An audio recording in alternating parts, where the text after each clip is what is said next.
Fun भी होगा, मस्ती भी होगी। स्वागत है आपका मेरे यूट्यूब चैनल पे। आज हम रिवीजन करेंगे GST in India and introduction. Generally inter के बच्चे ये वाले टॉपिक को इग्नोर कर देते हैं, पर एमसीक्यू पॉइंट ऑफ व्यू से ये वाला टॉपिक बहुत इंपॉर्टेंट है। सर इसमें मैं आपको दो तीन चीजें बताऊंगा जो आपको एंड मोमेंट पे ध्यान में रखनी है। चैप्टर ज्यादा लोड वाला नहीं है, बहुत ही चिल चैप्टर है। जो मैं दो तीन चीजें बताऊंगा एग्जाम में क्वेश्चन उसी में से आता है। तो सबसे पहले सर इस चैप्टर में क्या है, तो बेसिक बातें हैं इस चैप्टर में। सबसे पहले डायरेक्ट टैक्स क्या होता है और इनडायरेक्ट टैक्स क्या होता है। तो उम्र की इस पड़ाव पे मैं आपको बताऊं डायरेक्ट टैक्स क्या होता है, इनडायरेक्ट टैक्स क्या होता है, बहुत नाइंसाफी हो जाएगी, पर चलो फिर भी सुन लो। तो डायरेक्ट टैक्स का मतलब सिंपली ये होता है वो टैक्स जो लग भी मेरे पे रहा है और भर भी मैं ही रहा हूं, उसे कहते हैं डायरेक्ट टैक्स। और एक और टैक्स होता है इनडायरेक्ट टैक्स, जो लग तो किसी और पे रहा है पर भर कोई और रहा है, उसे हम कहते हैं इनडायरेक्ट टैक्स। तो फॉर एग्जांपल जैसे हमारी कोचिंग की फीस है 10,000, इस 10,000 पे 1,800 रुपए का जीएसटी लग रहा है, टोटल हो गया हमारा 11,800। इस 11,800 में सरकार ने बोला कि जो 1,800 रुपए है ना, ये 1,800 रुपए आपको बच्चों से लेने। इसका मतलब ये 1,800 रुपए का जीएसटी लग तो बच्चों पे रहा है, पर भरेगा कौन? भरेगा साहिल सर। इसको बोलते हैं क्या हम? Indirect tax. अब sir direct taxes progressive in nature, indirect taxes regressive in nature. Progressive in nature का मतलब ये होता है जैसे जैसे मेरा स्लैब बढ़ता जाएगा वैसे वैसे मेरा टैक्स का रेट भी बढ़ता जाएगा, पर इनडायरेक्ट टैक्सेस में ऐसा नहीं है। तो जो कम कमावेगा उसे भी सेम इनडायरेक्ट टैक्स देना है, और जो ज्यादा कमाएगा उसे भी सेम इनडायरेक्ट टैक्स देना है। इसलिए कहा गया indirect taxes regressive in nature. दूसरी बात, सर डायरेक्ट टैक्स का बर्डन कौन बाय पर्सन, और इनडायरेक्ट टैक्स का बर्डन हम दूसरे पर्सन पे शिफ्ट कर सकते हैं। हमारे कोर्स में सर डायरेक्ट टैक्स के नाम पे इनकम टैक्स है और इनडायरेक्ट टैक्स के नाम पे है goods and service tax and custom duty. Custom duty वाला चैप्टर आप सीए फाइनल में पढ़ोगे, सीए इंटर में आपको सिर्फ क्या पढ़ना है? Goods and services tax. अब sir what are the features of indirect tax? Sir ये क्वेश्चन बिल्कुल एक होती है ना सी कैटेगरी, तो सी कैटेगरी बाद एक और कैटेगरी होती है डी कैटेगरी, जहां पे आपको कुछ देखने की भी जरूरत नहीं है। तो वो उसमें से क्वेश्चन आता है क्या? फीचर्स ऑफ इनडायरेक्ट टैक्स क्या क्या होते हैं, तो एक बार अपन देख लेते हैं। इंपॉर्टेंट सोर्स ऑफ रेवेन्यू, तो सर निर्मला सीतारमन ऐसे ही थोड़ी एग्जामिशन का चैप्टर शॉर्ट पे शॉर्ट करी जा रही है।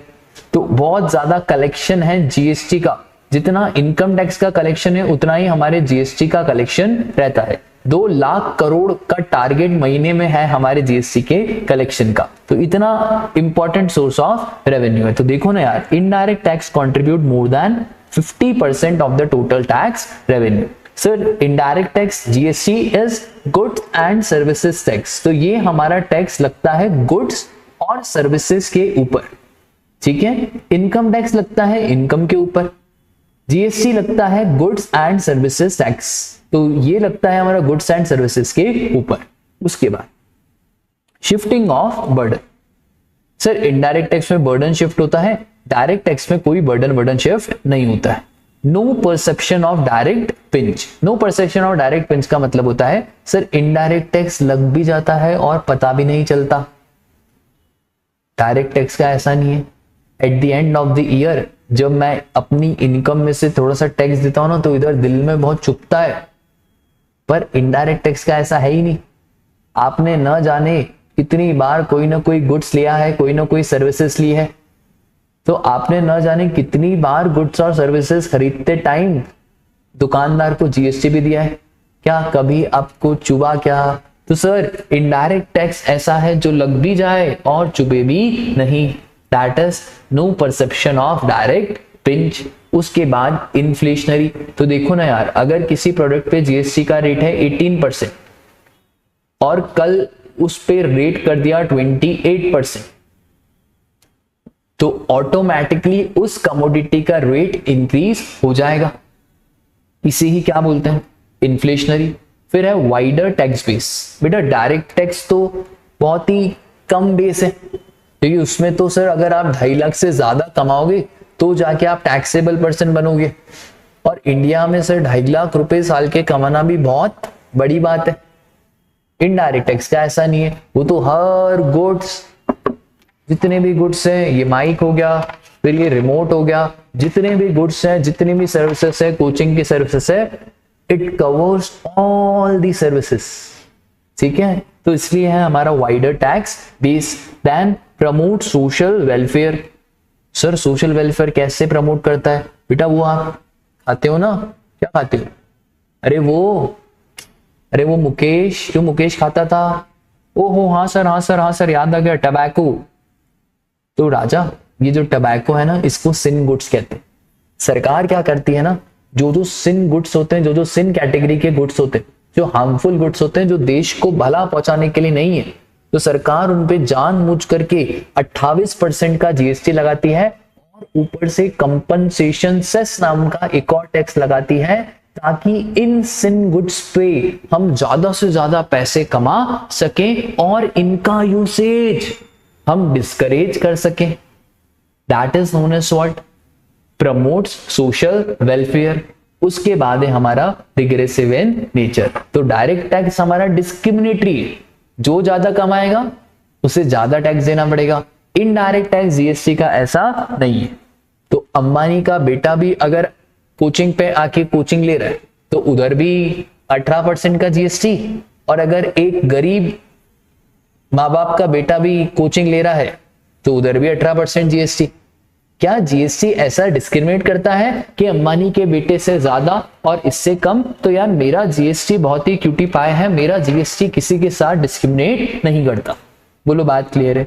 अब sir genesis of GST in India, सब इधर ध्यान देना,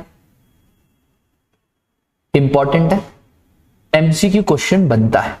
ठीक है, पहला एमसीक्यू इंपॉर्टेंट क्वेश्चन, कॉन्स्टिट्यूशन का 101 अमेंडमेंट एक्ट 2016 के थ्रू जीएसटी आया था, और कॉन्स्टिट्यूशन का 122nd अमेंडमेंट बिल आए 122, एक्ट की बात हो 101। ठीक है, इतनी बात आपको ध्यान रखनी है। दूसरा, सर क्या हिस्ट्री है जीएसटी की? तो थोड़ी बहुत हिस्ट्री आपको ध्यान रखनी है। तो ईयर 2000 में प्राइम मिनिस्टर ने एक कमिटी बनाई थी, FRBM committee, fiscal responsibility and budget management, जहां पे ये प्रस्ताव रखा गया कि देश में जीएसटी लाया जाए। प्रस्ताव रखने से जीएसटी थोड़ी आ जाता है। 2006 में जो हमारे फाइनेंस मिनिस्टर थे पी चिदम्बरम, तो वो फाइनेंस मिनिस्टर ने बोला था कि हम 1 अप्रैल 2010 से जीएसटी लाएंगे। फिर सर आ गया क्या जीएसटी? नहीं। फिर हमारे अरुण जेटली जी आए और अरुण जेटली जी ने एक बिल निकाला 2014 में, 122nd अमेंडमेंट बिल।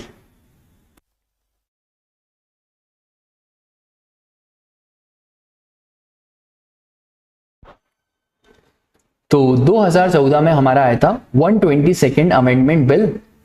अब बिल आया है, एक्ट नहीं आया। 2016 में फाइनली कॉन्स्टिट्यूशन का एक्ट पास हो गया था और हमारा जीएसटी आ गया था। सर कौन कौन से एक्ट आए थे? सीजीएसटी, एसजीएसटी, आईजीएसटी, यूटीजीएसटी और कंपनसेशन सेस। इसका मतलब टोटल 5 लॉ पास हुए थे। ठीक है, और मोर स्पेसिफिक कहूं तो सीजीएसटी का एक्ट, अलग अलग स्टेट्स के अलग अलग एक्ट, आईजीएसटी का एक्ट, यूटीजीएसटी का एक्ट और कंपनसेशन सेस का एक्ट। पर बेटा जो हमारा जम्मू एंड कश्मीर है ना, वो नखरे दिखा रहा था क्योंकि उसका सेपरेट एक स्टेटस था। आपको तो मालूम है आर्टिकल नंबर 370 पे कितने विवाद थे। जम्मू एंड कश्मीर 8 जुलाई 2017 को जीएसटी लाया। ठीक है, तो सारे स्टेट्स तो 1 जुलाई को लेके आ गए, पर हमारा जम्मू एंड कश्मीर कब लेके आया था? 8 जुलाई 2017। फ्रांस पहली कंट्री थी जो वैट जीएसटी को लेके आई थी। सर कौन से सन में? 1954 में। इसके बाद सर आखिरकार ये जीएसटी क्या है? तो जीएसटी क्या है वो समझने से पहले आप इस एग्जाम्पल पे आ जाओ। सपोज करो मैन्युफैक्चरर, डिस्ट्रीब्यूटर, रिटेलर और कंज्यूमर। राजा मैन्युफैक्चर की कॉस्ट है 1 लाख, इसने जीएसटी चार्ज करा कितना? 18%। टोटल हो गया हमारा कितना? 1,18,000। अब क्योंकि ये मैन्युफैक्चरर है तो इसको कोई आईटीसी नहीं मिलेगा। ठीक है, अभी आपको ये तो समझाने की जरूरत नहीं है कि आईटीसी क्या होता है, क्योंकि क्लास में हमने ये सारे टॉपिक बहुत डिटेल में डिस्कस करे थे। तो यार आईटीसी इसको नहीं मिलेगा। अब ये गवर्नमेंट को कितना पे करेगा, तो ये गवर्नमेंट को पे करेगा कितना, 18,000। ठीक है, तो जनरली क्या होता है, मैं शॉर्ट में बता देता हूं, आउटपुट टैक्स लायबिलिटी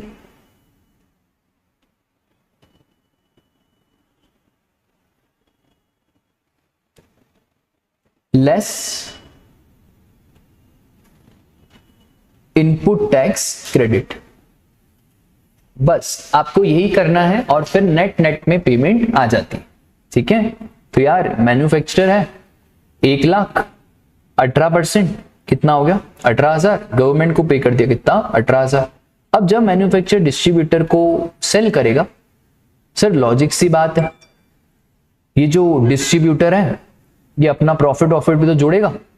अच्छा, डिस्ट्रीब्यूटर को कॉस्ट कितनी पड़ेगी, तो जीएसटी इज नेवर कॉस्ट, तो GST never becomes the part of the cost. ठीक है, तो यहाँ पे 1 लाख, सपोज करो उसने प्रॉफिट चार्ज करा 11,200, सेलिंग प्राइस कितनी हो गई 11,200, इस पे 18% जीएसटी कितना हो गया 20,016। अब राजा एक बात बताओ, ऑलरेडी हम कितना चुका के हैं, 18,000 है ना, क्योंकि जब डिस्ट्रीब्यूटर ने मैन्युफैक्चरर को पेमेंट करा होगा तो कितना दिया होगा, 1,18,000, 1 लाख गुड्स का और 18,000 जीएसटी का।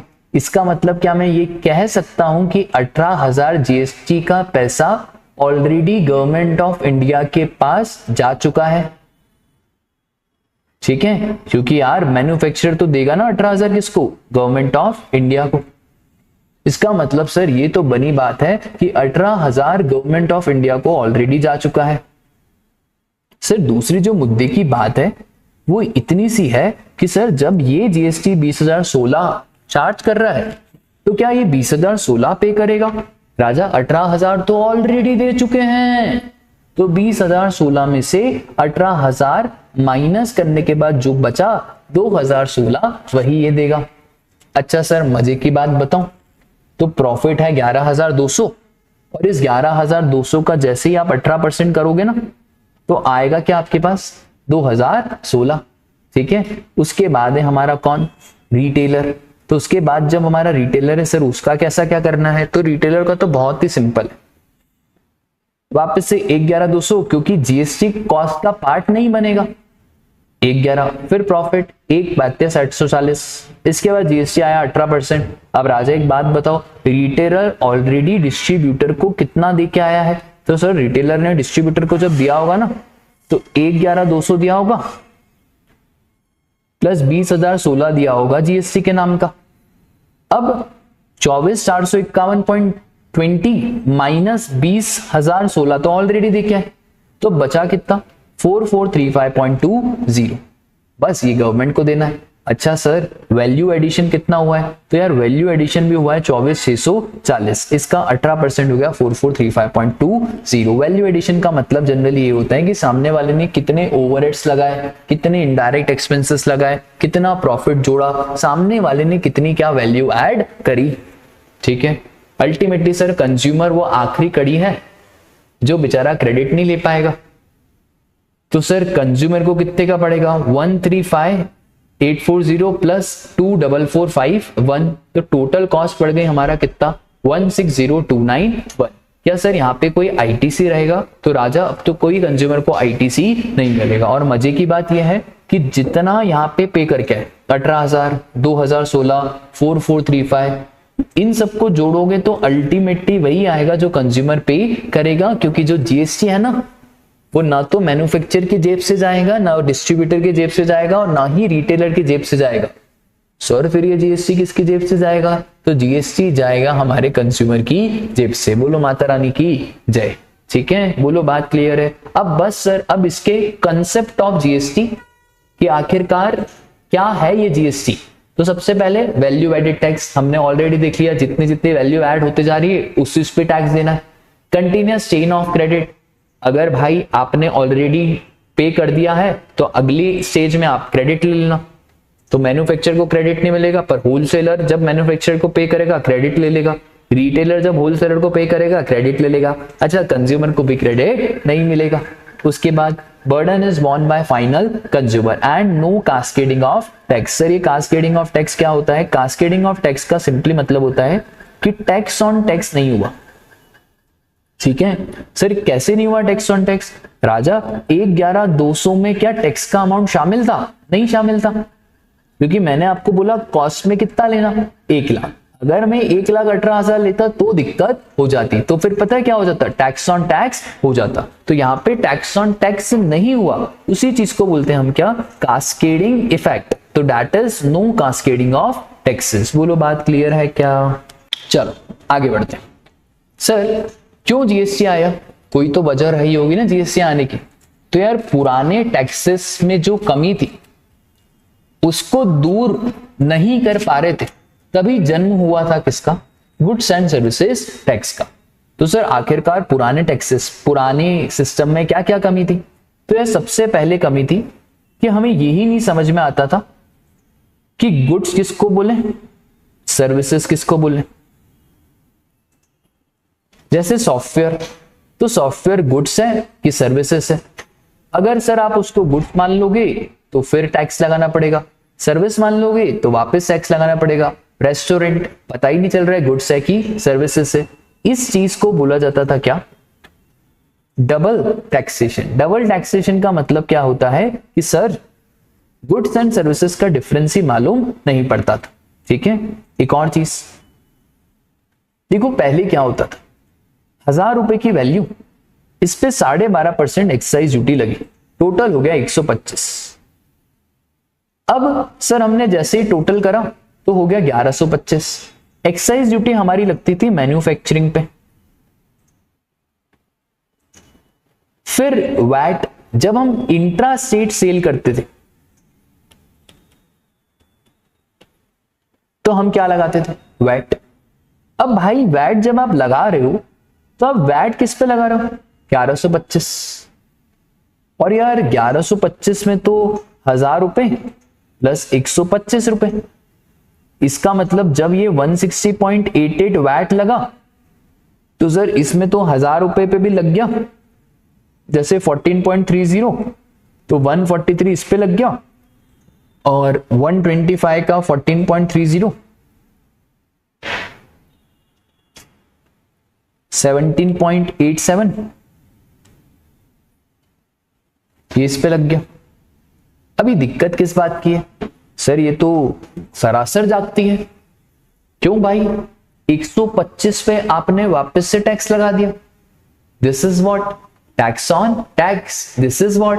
Cascading effect of tax. आई बात समझ में? तो यार ये तो बहुत बड़ा प्रॉब्लम था। इसी कास्केडिंग इफेक्ट ऑफ टैक्स की वजह से ही जीएसटी को आना पड़ा। सर आखिरकार यहां पे क्रेडिट क्यों नहीं दिया? राजा क्रेडिट इसलिए नहीं दिया ना क्योंकि एक्साइज ड्यूटी सेंट्रल गवर्नमेंट का टैक्स है, और ये जो वैट है ना ये स्टेट गवर्नमेंट का टैक्स है। अब सेंट्रल गवर्नमेंट और स्टेट गवर्नमेंट दोनों की आपस में बनती नहीं है, तो अब भला क्रेडिट दे तो दे कैसे? सेंट्रल गवर्नमेंट क्रेडिट दे नहीं रही है, स्टेट गवर्नमेंट बोल रही है भाई हम क्यों क्रेडिट दें, हमारा क्या काम क्रेडिट देने का। तो यार दोनों के बीच में झड़ंत होती थी, भिड़ंत होती थी, इसलिए दिक्कत आने लगी। आई बात समझ में? तो यार पहले जो एक्साइज था उसी को बोलते थे हम क्या? CENVAT, central value added tax. तो excise is known as what? CENVAT. और ये सेनवेट का जो सिस्टम था वहां पे सर सेंट्रल गवर्नमेंट के जो भी टैक्सेस है उसका आपको क्रेडिट मिल जाता था। ठीक है, बहुत बढ़िया। तो सेनवेट में दिक्कत क्या आई थी कि सर सिंपल सी दिक्कत है कि सेंट्रल गवर्नमेंट के तो टैक्सेस का क्रेडिट मिल रहा है, पर what about state level VAT? ये प्रॉब्लम आई। फिर सर एक और सबसे बड़ी प्रॉब्लम आई कि अगर हमारा एक डीलर है दिल्ली में, वो गुड्स खरीद रहा है कहां से? पंजाब से, क्योंकि ये इंटर स्टेट है, पंजाब अलग दिल्ली अलग। तो इंटर स्टेट पे पहले चार्ज होता था CST, that is central sales tax. तो 1000 और 20 टोटल हो गया कितना? 1020। ये 20 रुपए किसका है? सीएसटी का। अब ये क्या कर रहा है ना दिल्ली वाला, दिल्ली वाला इसको दिल्ली में ही बेच रहा है 1200 रुपए में। अब 1200 रुपए के ऊपर सर वैट चार्ज करो 12.5%, 150। अब कायदा तो ये कहता है कि जब ये पे करे तो 150 में से 20 130 पे करे, पर सर दिक्कत पता है कहां आ गई, ये CST was origin based tax. Origin based tax का मतलब ये होता है कि जो 20 रुपए हैं कौन सी सरकार के पास गए, पंजाब सरकार के पास। ये जो वैट है 150 रुपए, ये किसको देना है सर, ये 150 रुपए का जो वैट है ना, ये तो दिल्ली सरकार को देना है। अब दिल्ली सरकार बोल रही है कि भाई हम आपको 20 रुपए का क्रेडिट कैसे दे दें, क्योंकि जो पैसा हमारे पास आया ही नहीं है उसका क्रेडिट हम आपको कैसे दे दें। लॉजिक की बात। तो सर ये भी पॉसिबल नहीं था। तो सर बेसिकली कहा जाए ना तो जीएसटी आने की वजह क्या थी, तो जीएसटी आने की वजह थी ये, एक तो सबसे बड़ी वजह थी व्हाट, कास्केडिंग ऑफ टैक्सेस, क्योंकि one was non wettable CST. Non wettable CST मतलब सीएसटी और वैट का आपस में सेट ऑफ पॉसिबल नहीं था, और inclusion of CENVAT in the value after manufacturing stage, मतलब एक्साइज ड्यूटी के ऊपर भी आप टैक्स लगाते थे। आई बात समझ में। सर फिर वैट के अंदर लोकल टैक्सेस ही शामिल नहीं थे, तो इंसान लोकल टैक्सेस अलग दे वैट अलग दे, इतने सारे लोकल टैक्सेस थे उसको वैट के अंदर शामिल नहीं करा। सर एक्साइज के बाद तो आपको कोई क्रेडिट ही नहीं मिल रहा है, वैट सर्विस टैक्स अलग जा रहे हैं, और फिर double taxation as both goods and services. Sir मुद्दे की बात बस इतनी सी थी कि जो सेंट्रल का टैक्स था स्टेट उसका क्रेडिट नहीं दे रहे थे, ठीक है, एंड वाइसा वर्सा, ठीक है। सर सेंट्रल के कौन कौन से टैक्स थे, तो राजा एक्साइज हमारी सेंट्रल का टैक्स था, सर्विस टैक्स सेंट्रल गवर्नमेंट का टैक्स था, सीएसटी सेंट्रल गवर्नमेंट का टैक्स था, और सर स्टेट, तो स्टेट का बहुत ही फेमस हमारा VAT value added tax state का था, और बहुत सारी लोकल लेवीज थी जो लोकल गवर्नमेंट चार्ज करती थी, ठीक है। सर ये क्वेश्चन इंपॉर्टेंट है, वाई जीएसटी, तो एक क्वेश्चन जो इंपॉर्टेंट है वाई जीएसटी। सर हमारे देश में कौन सा जीएसटी आया, एमसीक्यू पॉइंट ऑफ व्यू से ध्यान रखना कि सर इंडिया में ड्यूअल जीएसटी लाया गया। ड्यूअल जीएसटी का मतलब है वो जीएसटी जो सेंट्रल गवर्नमेंट और स्टेट गवर्नमेंट साइमल्टेनियसली चार्ज करेंगे, उसे बोला जाता है क्या, ड्यूअल जीएसटी, ठीक है। तो हमारे यहाँ पे सीजीएसटी और एसजीएसटी चार्ज होगा इंट्रा स्टेट में, और आईजीएसटी चार्ज होगा इंटर स्टेट में। सर बहुत ही बढ़िया, शानदार। हाँ, फिर सर ये बेसिक सी बातें हैं हम ऑलरेडी कर चुके हैं, मैं एक बार वापस से बता देता हूं। दिल्ली, जम्मू एंड कश्मीर और पुडुचेरी, इन तीनों को डीम्ड स्टेट का दर्जा दिया गया। डीम्ड स्टेट का मतलब होता है अगर दिल्ली से दिल्ली ट्रांजैक्शन हो रहा है तो सीजीएसटी और एसजीएसटी चार्ज करो, जम्मू से जम्मू चार्ज हो रहा है तो भी सीजीएसटी और एसजीएसटी चार्ज करो, और पुडुचेरी से पुडुचेरी ट्रांजैक्शन जा रहा है तो भी सीजीएसटी और एसजीएसटी चार्ज करो, ठीक है। तो सर आखिरकार फिर यूटीजीएसटी कब चार्ज करें, तो UTGST Andaman and Nicobar island, Lakshadweep, Ladakh, Dadar and Nagar Haveli and Daman and Diu, अब ये मर्ज हो चुके हैं, और चंडीगढ़। अगर माल चंडीगढ़ से चंडीगढ़ जा रहा है तो सीजीएसटी और यूटीजीएसटी चार्ज होगा। बोलो माता रानी की जय। सर एक बात बताओ, अगर दिल्ली और जम्मू एंड कश्मीर, तो राजा ये तो बात हम ऑलरेडी कर चुके हैं ना कि अगर दो स्टेट हो, एक स्टेट और यूनियन टेरिटरी हो, दो अलग अलग यूनियन टेरिटरी हो, तो उस केस में तो हम आईजीएसटी चार्ज करते हैं। सर आखिरकार गुड्स और सर्विसेज को क्लासिफाई कैसे करते हैं, तो क्लासिफाई करा जाता है on the basis of harmonise system of nomenclature. बस आपको ध्यान रखना है harmonise system of nomenclature MCQ point of view से पूछ सकता है। सर यूटिलाइजेशन ऑफ क्रेडिट, और ये यूटिलाइजेशन ऑफ क्रेडिट तो हम कितनी बार सीख चुके हैं। सीआईएस, सबसे पहले आई से आई, फिर पहले आई को खत्म करो, पहले इस्तेमाल करो, फिर विश्वास करो, ठीक है। तो पहले किसको करो, आई को खत्म करो, फिर तो पहले आई से आई, फिर आई से सी या आई से एस, जैसी आपकी इच्छा हो वैसे कर देना, कोई दिक्कत की बात नहीं है। फिर राजा सी से सी, और अगर आपका सी बच जाए तो सी से आई, फिर एस से एस, और फिर अगर एस बच जाए तो एस से आई, क्या सी और एस का आपस में यूटिलाइजेशन पॉसिबल है? तो सॉरी माय डियर फ्रेंड्स, सी और एस का आपस में यूटिलाइजेशन पॉसिबल नहीं है। अच्छा, जब जब मैं एस बोल रहा हूं तो बाय डिफॉल्ट हम यू को भी साथ में ले रहे हैं, ठीक है। उसके बाद ये बेसिक है कि कब इंट्रा होगा तो सी और एस चार्ज करेंगे, इंटर होगा तो आईजीएसटी चार्ज करेंगे। एक और चीज आपको समझा देता हूं। एक चीज क्या है कि आखिरकार रेवेन्यू कैसे ट्रांसफर होता है बिटवीन स्टेट एंड सेंटर।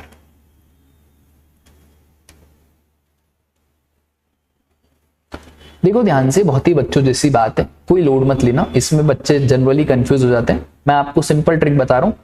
ए ने बी को माल बेचा 10,000 रुपए का, आईजीएसटी चार्ज करा 1800, दूसरे स्टेट में रहते थे तो आईजीएसटी चार्ज करा।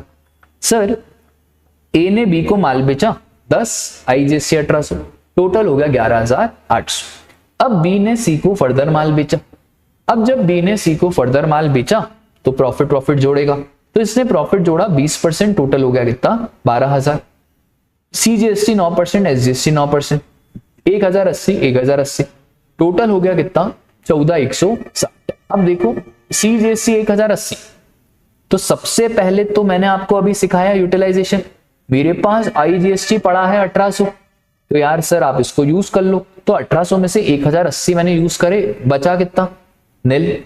अब सर एक बात बताओ, एसजीएसटी भी 1,080 पे करना है, पर अब मैं यूज कितना कर पाऊंगा? 1800 में से ऑलरेडी मैंने 1,080 तो यूज कर लिया, इसका मतलब है बचा कितना?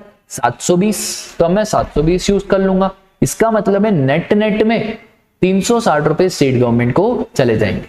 अब देखो दो ट्रांजैक्शन, एक ट्रांजैक्शन ए से बी के बीच में, ए से बी के बीच में कमाया किसने सर? आईजीएसटी ने कमाया 1800, तो मैंने यहां पे लिख दिया ए से बी का ट्रांजैक्शन और किसने कमाया?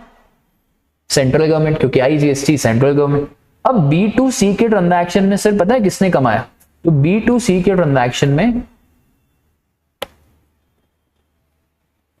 स्टेट गवर्नमेंट ने कमाया 360। सर एक बात बताओ, आपने यहां पे खेल कर दी। क्या खेल कर दी सर आपने यहां पे? एसजीएसटी पे करने के लिए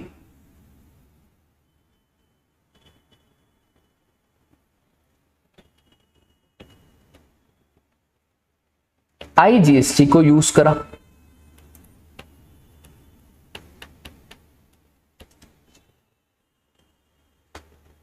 अब लॉजिकली बताना भाई, ये नाराज नहीं हो जाएंगे एसजीएसटी वाले? ये बोलेंगे यार हमको तो 1,080 मिलना वाला था और आईजीएसटी की वजह से हमको तो सिर्फ 360 मिला।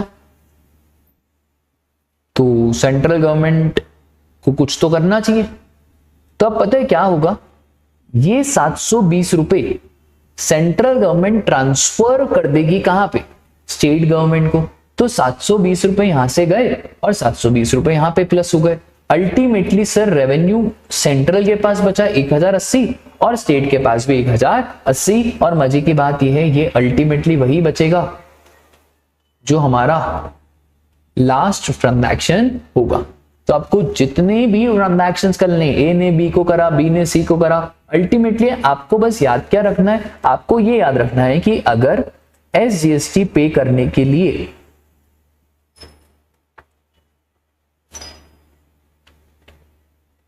आईजीएसटी यूज करा तो सीजी एसजी को कंपनसेट करेगा। सर उल्टा भी तो हो सकता है? हाँ उल्टा भी हो सकता है। आईजीएसटी पे करने के लिए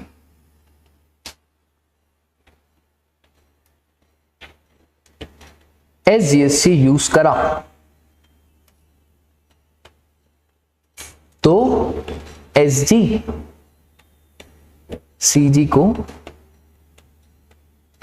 कंपनसेट करेगा। बोलो माता रानी की जय। आया समझ में? तो बहुत ही सिंपल है, कोई लोड लेने की जरूरत नहीं।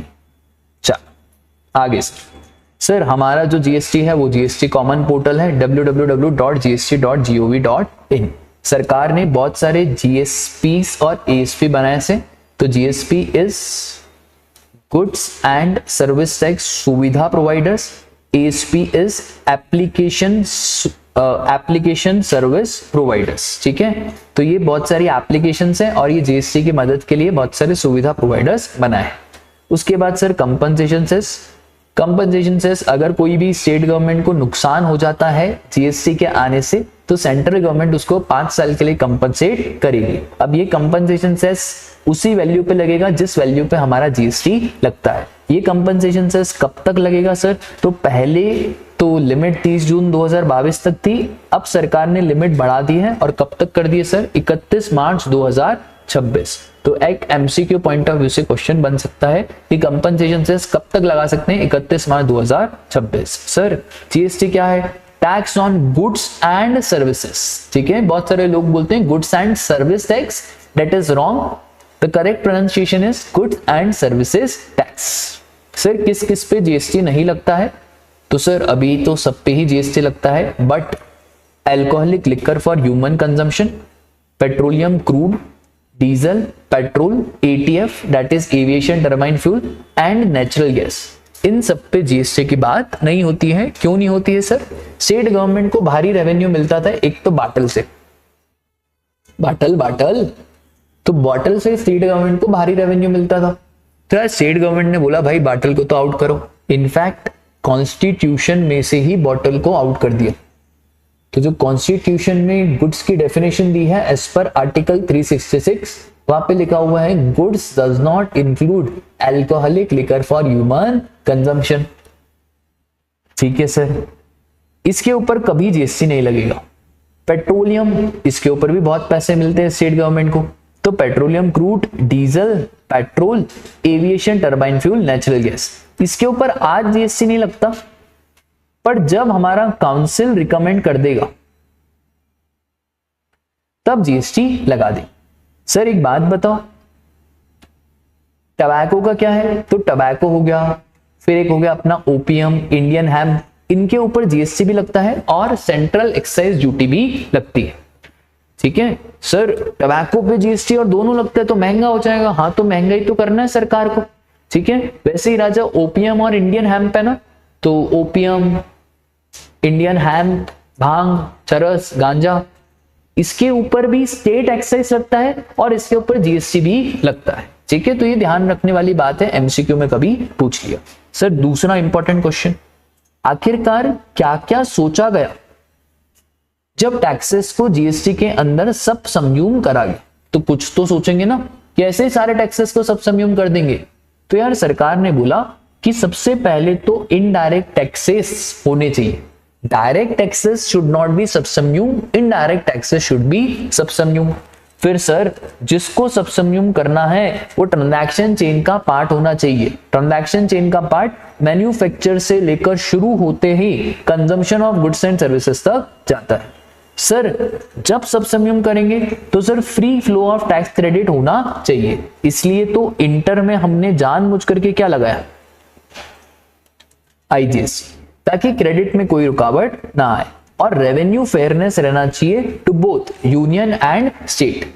ठीक है, तो दोनों का दिल नहीं दुखना चाहिए, दोनों को रेवेन्यू मिलना चाहिए। इसको देखो आप ऐसे ध्यान रख सकते हो, आर आई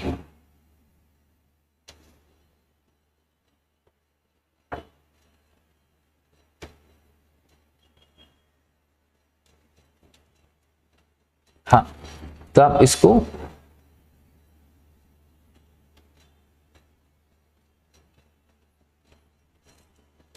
टर्फ से याद रख सकते हो। टर्फ होता है टर्फ, एक होता है टर्फ, एक होता है टर्फ। ठीक है, तो आप इसको टर्फ से याद रख सकते हो। ठीक है, T stands for what? Sir T stands for transaction chain का पार्ट होना चाहिए। सर फिर I stands for indirect taxes, R stands for revenue fairness होना चाहिए, F stands for sir free flow होना चाहिए। बोलो बात क्लियर है क्या? इसके बाद दूसरा इंपॉर्टेंट क्वेश्चन, सर कौन कौन से टैक्सेस जीएसटी में सबसम्यूम हुए? तो ये तो दोनों ही बहुत इंपॉर्टेंट क्वेश्चन है जो एग्जाम में पूछे जा सकते हैं।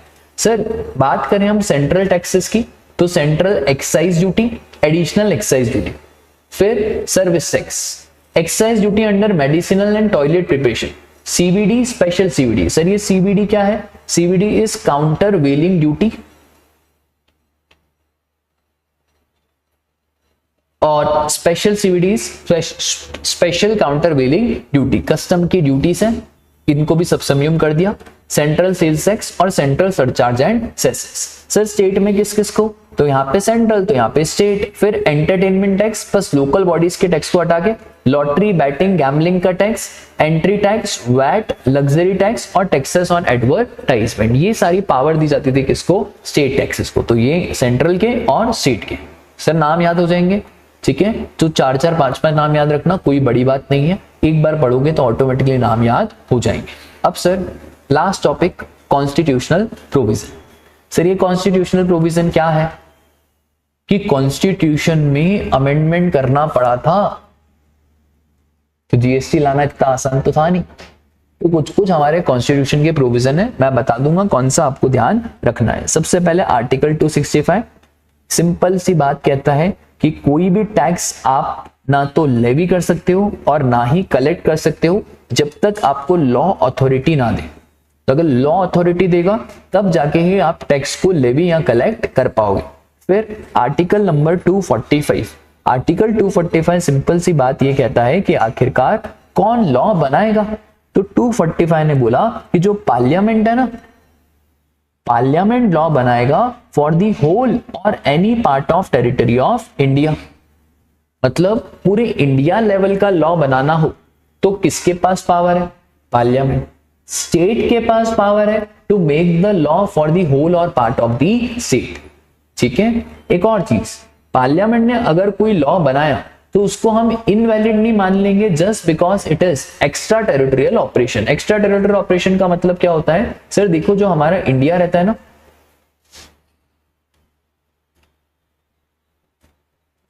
ये मेरा इंडिया, यहां से लेकर 12 नॉटिकल माइल्स तक TW है, इसके बाद 188 नॉटिकल माइल्स तक एक्सक्लूसिव इकोनॉमिक जोन।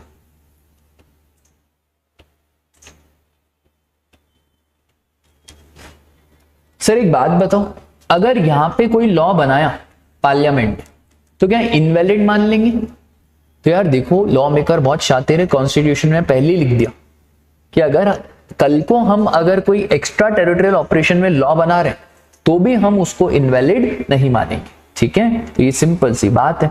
अब सर आर्टिकल नंबर 246, तो आर्टिकल नंबर 246 आया इसलिए है कि वो ये बताता है कि सेंट्रल गवर्नमेंट कौन से लॉ बनाएगी, स्टेट गवर्नमेंट कौन से लॉ बनाएगी।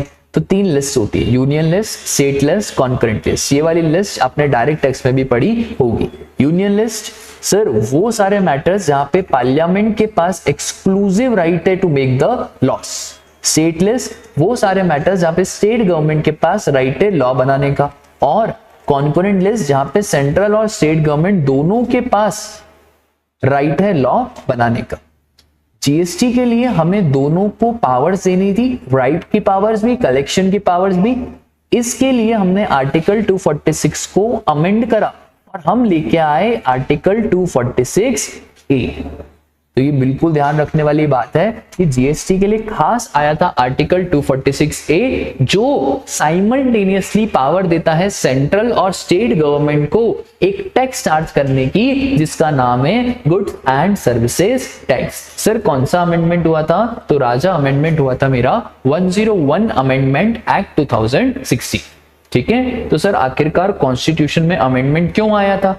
सिंपली बस इसलिए अमेंडमेंट आया था ताकि दोनों को साइमल्टेनियसली पावर दी जाए to levy and collect the tax. कौन सा अमेंडमेंट? 101 अमेंडमेंट, ठीक है। और उसके बाद ये जो अमेंडमेंट एक्ट था, इसने हमको CAA stands for constitution amendment act, इसने ये भी बताया था कि अगर स्टेट गवर्नमेंट को लॉस हो रहा है account of introduction of GST तो कोई दिक्कत नहीं, हम आपके लिए अलग से एक एक्ट लाएंगे जिसका नाम है GST compensation to state act, और वो जो लॉस हो रहा है उसकी भरपाई सेंट्रल गवर्नमेंट करेगी, ठीक है। तो सर ये आर्टिकल 246A सिंपली है क्या, अमेंडमेंट के बाद वाला। ये क्या कहता है देखो, notwithstanding anything contained in 246 and 254।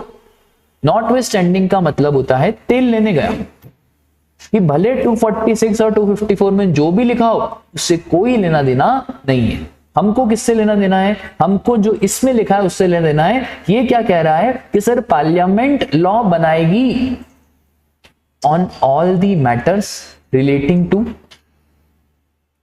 Union, और स्टेट लॉ बनाएगा on all the matters relating to state.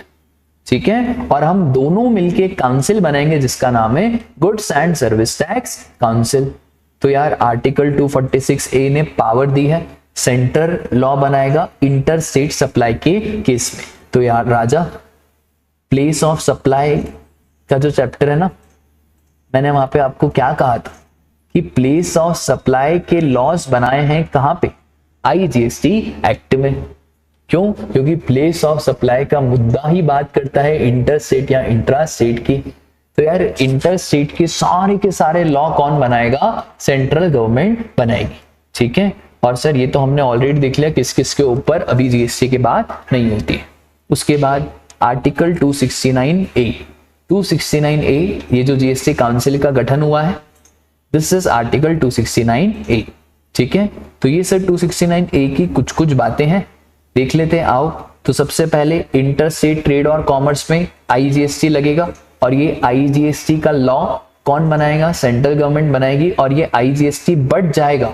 Sir कैसे बटेगा, तो 50% सेंट्रल के पास, 50% स्टेट के पास। तो ये 50% सेंट्रल और 50% स्टेट के पास चला जाएगा उस मैनर में जिस मैनर में जीएसटी काउंसिल बोलेगा। अगर हम कोई भी गुड्स इंपोर्ट कर रहे हैं या सर्विसेज इंपोर्ट कर रहे हैं तो उस केस में भी क्या लगाएंगे, IGST लगाएंगे। ठीक है, अगर वापस से amount collected as IGST has been used for payment of SCST, राजा ये तो हमने ऑलरेडी देख लिया कि जो लास्ट ट्रांजैक्शन होता है उसी के ऊपर तो गवर्नमेंट को जीएसटी की इनकम होती है।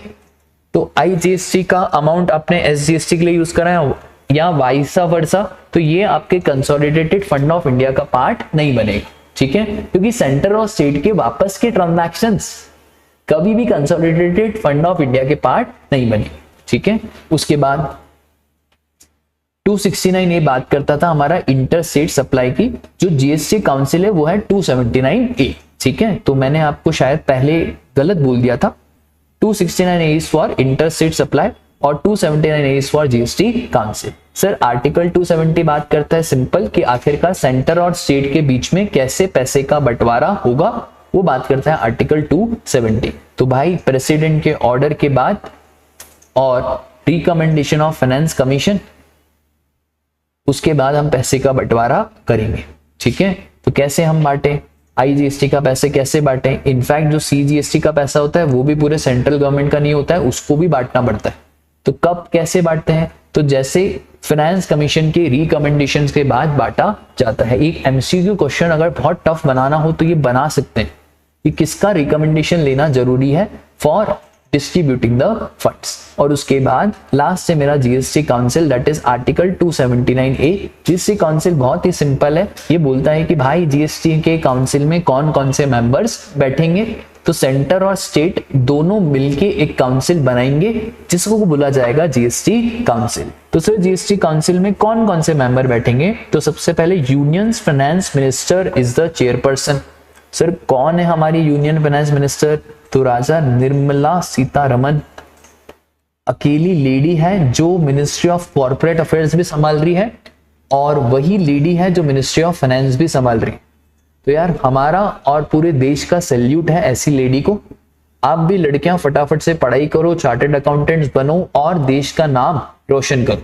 ठीक है, तो यार निर्मला सीतारमन जैसे आपको भी क्या बनना है, कुछ बड़ा काम करना है। तो union finance minister as the chairperson. उसके बाद सर मिनिस्टर ऑफ स्टेट, और हर मिनिस्टर नहीं, वो मिनिस्टर जो इंचार्ज है या तो रेवेन्यू का या तो फाइनेंस का, तो इनको भी तो जोड़ेंगे एज द मेंबर। और फिर the minister in charge of finance और टैक्सेशन या any other minister nominated by the state government as the member. तो दो तो यूनियन के हो गए, एक यूनियन फाइनेंस मिनिस्टर और एक union minister of the state in charge of revenue और फाइनेंस। और एक और क्या हो गया हमारा, minister in charge of finance और टैक्सेशन। ठीक है, as nominated by the state government. ठीक है, तो ये ध्यान रखना, कभी क्वेश्चन पूछ सकता है कि जीएसटी काउंसिल में कौन कौन से मेंबर रहेंगे। सर जीएसटी काउंसिल क्या क्या चीजें डिसाइड करेगी? तो यार जितने चैप्टर्स आपने पढ़े ना, सब जीएसटी काउंसिल ही डिसाइड करेगा। कौन कौन से टैक्सेस चार्ज करने हैं, कौन सा सबसम्यूम होगा, कौन सा सबसम्यूम नहीं होगा, किस पे जीएसटी लगाना है, किस पे एग्जेम्प्ट करना है। फिर sir inter state trade and commerce पे जो आईजीएसटी लगेगा वो कैसे बटेगा, प्लेस ऑफ सप्लाई के प्रोविजन, थ्रेशोल्ड लिमिट के प्रोविजन, फ्लोर रेट कितना कम से कम रेट रखें, कितना ज्यादा से ज्यादा रखें, कोई स्पेशल रेट रखें क्या, स्पेशल कैटेगरी स्टेट्स के लिए अलग से प्रोविजन बनाए क्या, सारे के सारे मैटर्स एज द काउंसिल में डिसाइड। ठीक है सर, इसमें हमको क्या ध्यान रखना है? तो यार 2-3 चीजें आपको ध्यान रखनी है इसमें, मैं आपको बता देता हूँ। ये सिंपल कि इन 5 प्रोडक्ट्स पे, वो पेट्रोल वाले, जब काउंसिल बोलेगा तब जीएसटी लग जाएगा। हाँ, तो यहाँ पे एक तो आपको बात ये याद रखनी है कि काउंसिल में जब भी डिसीजन होगा ना, तो डिसीजन होगा तो टोटल 3/4 वेट देखे जाएंगे। उन 3/4 वेट में सेंट्रल गवर्नमेंट का 1/3 वेटेज होगा और स्टेट गवर्नमेंट का 2/3 वेटेज होगा। सर क्या मतलब? देखो ध्यान से, मैं आपको सिंपली क्वेश्चन बता दूं कि फॉर सपोज करो कोई प्रपोजल है कि पेट्रोल पे जीएसटी लाए या ना लाए, सेंट्रल गवर्नमेंट ने हाँ बोल दिया। अब टोटल 31 स्टेट है, 31 स्टेट में से 20 ने बोल दिया हाँ भाई लाओ। तो ऐसा करेंगे कैसे कि लाए या नहीं लाए? तो हम बोलेंगे भाई सेंट्रल गवर्नमेंट का 1, पर उसका वेटेज कितना लेंगे? 1/3। तो ये हो गया कितना? 33.33%। स्टेट गवर्नमेंट का कितना है? 20। तो हम स्टेट गवर्नमेंट को बोलेंगे 20/31 मल्टीप्लाई बाय 100, पर इनका वेटेज कितना माना जाएगा? 2/3 माना जाएगा। तो सर स्टेट गवर्नमेंट का हम निकालेंगे 20/31 इंटू 2 डिवाइड बाय 3। तो ये आ गया मेरा 43.01। तो ये 43.01 ये आ गया सर, 43.01 प्लस 33.33 तो 76.34। और हमने देखा था राजा कि मिनिमम मुझे चाहिए 3/4, दैट इज 75%, और 75% से ज्यादा वोट आया है तो प्रपोजल पास हो जाएगा। ठीक है, बहुत बढ़िया सर। उसके बाद ये आपको ध्यान रखना है, हाँ एक और कोरम की बात ध्यान रखनी है कि 1/2 of the total members will constitute the quorum. तो जितने मेंबर्स हैं अगर उसके आधे भी रहे तो कोरम बन जाएगा और मीटिंग को कंक्लूड करा जा सकता है। ठीक है, और सर कोई भी इनवैलिड नहीं माना जाएगा अगर कोई वैकेंसी है, कोई अपॉइंटमेंट में डिफेक्ट है या कोई प्रोसीजर इरेगुलेटरी है। तो इन्होंने बोला भाई अगर ऐसा भी है तो भी जीएसटी काउंसिल का जो डिसीजन है वो वैलिड ही माना जाएगा, वरना बाद में आप बोल दोगे कि भाई वैकेंसी थी आपने कैसे डिसीजन ले लिया। अरे यार वो बचपन में होता है ना कि भाई अंपायर ने तो आउट दिया नहीं, तुमने कैसे आउट मान लिया? अरे आउट है तो आउट है, फिर अंपायर गया तेल लेने। ठीक है, तो सिंपल कि कोई वैकेंसी है और फिर भी डिसीजन ले लिया, चलेगा दौड़ेगा। सर आपने पर्सन का जो अपॉइंटमेंट करा है वो रूल्स रेगुलेशन के हिसाब से नहीं करा है, फिर डिसीजन ले लिया, चलेगा चलेगा, कोई दिक्कत की बात नहीं है। और अगर जो प्रोसीजर में अगर 4 स्टेप्स दी थी आपने 2 स्टेप ही फॉलो करी तो भी चलेगा, हाँ सर तो भी चलेगा, कोई दिक्कत की बात नहीं है। और अगर कोई भी झगड़ा हो जाता है तो झगड़ा सॉल्व करने के लिए आप जीएसटी एक मैकेनिज्म बनाएगा। मैकेनिज्म में सर गवर्नमेंट ऑफ इंडिया और 1 और मोर स्टेट्स आएगी, झगड़ा हो सकता है।